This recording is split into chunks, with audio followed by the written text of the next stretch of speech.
Assalamualaikum warahmatullahi wabarakatuh. Anak-anak, bertemu lagi dalam daring tematik tema 3 subtema 1 mengenai hewan dan tumbuhan di lingkungan rumahku. Anak-anak, mari kita simak video penjelasan berikut. Padi menghasilkan beras. Banyak penduduk Indonesia yang mengonsumsinya. Padi dapat tumbuh di daerah panas dengan curah hujan tinggi. Daerah utama penghasil padi adalah Jawa Barat, Jawa Timur, Jawa Tengah, Sulawesi Selatan, dan Sumatera Utara.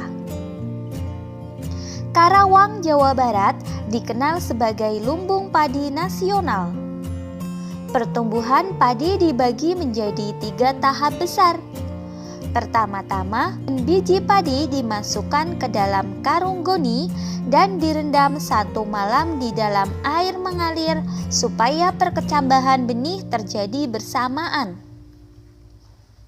Selanjutnya, benih-benih ini ditanam di lahan sementara. Bibit yang telah siap dipindah tanamkan ke sawah. Biji atau benih tadi akan tumbuh berkecambah hingga muncul ke permukaan. Bakal akar dan tunas menonjol keluar, lalu batangnya memanjang. Petani juga mengairi, memberi pestisida dan pupuk pada tanaman ini. Selanjutnya, tanaman padi berbunga hingga gabah matang, berkembang penuh, keras, dan berwarna kuning. Gabah adalah bulir padi yang terbungkus dalam sekam atau kulit padi. Gabah ini nantinya yang akan dijadikan benih lagi. Tahap pertumbuhan padi berlangsung antara 110 hari hingga 130 hari. Setelah panen padi, gabah ditumbuk dengan lesung atau digiling sehingga sekam atau kulit padi terlepas dari isinya. Bagian isi inilah yang berwarna putih, kemerahan, ungu, atau bahkan hitam yang disebut beras. Tak ingin tahumu. Berikut diagram tentang pertumbuhan tanaman padi. Berdasarkan diagram tersebut, bagian mana yang paling penting? Mengapa? Dan apa dampaknya apabila bagian tersebut mengalami masalah? Berdasarkan diagram tersebut, bagian yang terpenting dalam tahapan pertumbuhan padi adalah bagian yang kedua.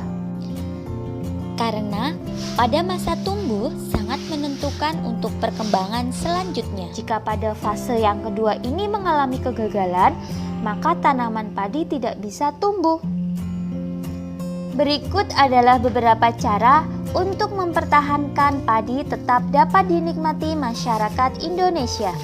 Yang pertama, menjaga bibit agar dapat ditanam kembali. Yang kedua, menjaga lahan pertanian. Jangan sampai lahan digunakan untuk kebutuhan lainnya. Misalnya, dijadikan untuk mendirikan bangunan. Lalu yang ketiga, menjaga kebersihan lingkungan sekitar. Sampah akan menyebabkan banjir. Apabila terjadi banjir, maka tanaman padi tidak akan tumbuh. Lalu yang keempat, saluran air dijaga agar tetap mengalir. Dan yang terakhir, penggunaan beras yang tidak berlebihan.